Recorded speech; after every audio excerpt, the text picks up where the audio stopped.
తర్వాత ఇది డీజీపీ గారి ఇన్స్ట్రక్షన్స్ ప్రకారంగా ఇది తపాసలు కాల్చడం, fire crackers use is prohibited.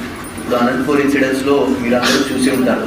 So దాని తర్వాత పోలీసు వాళ్ళు కూడా ఎవరెవరు ఫైర్ క్రాకర్స్ స్టోర్ చేస్తున్నారు వాళ్ళందరికీ నోటీసులు చేసి తనిఖీలు చేసి నిన్న 4 కేసులు కూడా బుక్ చేయడం జరిగింది.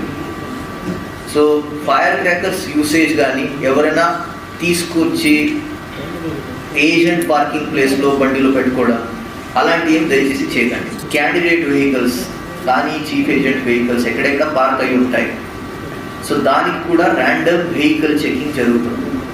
ఎందుకంటే తిరుపతి ఇష్యూలో మీరు చూసి ఉంటారు, వెహికల్లో బాటిల్స్ కానీ రాడ్స్ కానీ కత్తిలు కానీ సుత్తిలు కానీ అలాంటి ఏదైనా డేంజరస్ మటీరియల్ దయచేసి తీసుకురాకండి.